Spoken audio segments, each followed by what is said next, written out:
November 13th, the Venerable Spyridon and Nicodemus of the Kiev Caves. The holy monastery of the Kiev Caves is rich with saints who labored within its blessed walls. On November 13th, the Church celebrates the memory of two more monks, yea, even three, who please God with their holy lives.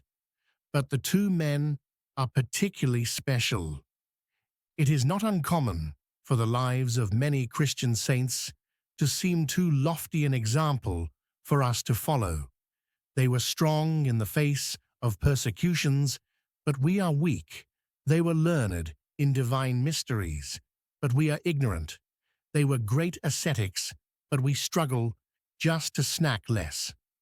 In our previous post, we talked about how confusing and complicated Christian praxis may seem, and how there are, nonetheless, beautiful examples of simplicity that give us hope. The saints celebrated today offer to us another example of sanctity in simplicity.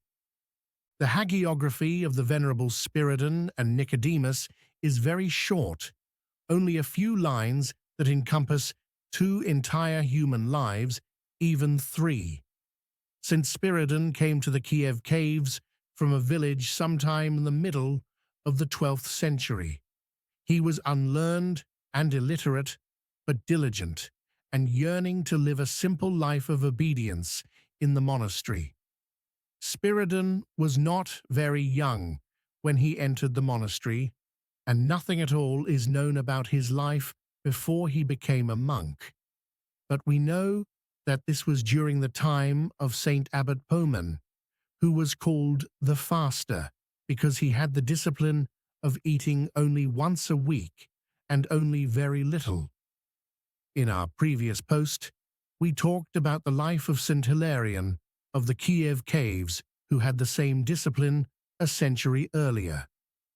Saint Poman was the abbot from 1132 to 1141, and this gives us the time frame for when Saint Spyridon entered the monastery.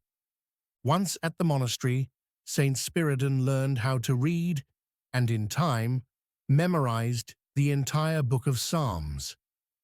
It is possible that he actually learned to read by reading the book of Psalms, something that is still practiced among Russian old believers when children are learning to read.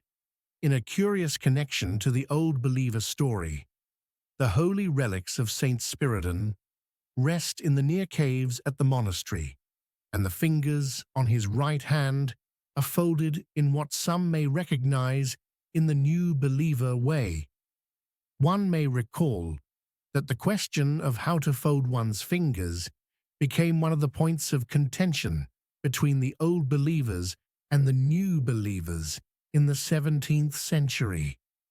Abbot Poman assigned Spyridon to bake liturgical bread used for the Eucharist, and the saint worked in the bakery for the next 30 years until his repose in the Lord.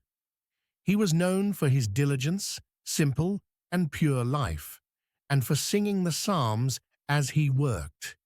It is said that he sang the entire book of Psalms from memory every single day, a practice that echoes the earliest monastic prayer of the 3rd and 4th centuries. Besides these two simple facts, that Saint Spyridon worked in the bakery and that he sang psalms, nothing else is known about his life, except perhaps that there were some miraculous things that happened when, for example, the bakery caught fire. The saint, with the help of other monks, put out the fire, and all was well. Hymns composed at the monastery for the memory of Saint Spyridon consistently refer to him as meek, Nizlobivi. There are no specific examples of meekness found in the saint's hagiography, but the living memory of the monastic brotherhood honors him as such. Even less is known about Saint Nicodemus. It is said that he also worked in the bakery with Saint Spyridon and strove to imitate Spyridon's simple life. At the same time as Spyridon and Nicodemus, Saint Anatole also lived in the monastery of the Kiev Caves. He lived a secluded life in a hermitage, and the monastery's hymnography honors all three saints together. Some people are rightfully remembered for their many accomplishments, a multitude of endeavors, or the many miracles which God worked through them. And yet for some of us, it would be enough to be remembered in one or two lines. He lived, he baked bread, he reposed in the Lord. Glory be to God. In the modern world, which is becoming increasingly complex and complicated, let us remember that a godly life can be the simplest of all things. Do your work in meekness and sing psalms while you do. If you enjoy Phroneo, please share it with your friends and relations. If you have not yet, consider becoming a paying subscriber. It is only $5 per month, half the price of a good loaf of bread. And if you are ever in upstate New York, stop by, let us bake together and sing psalms.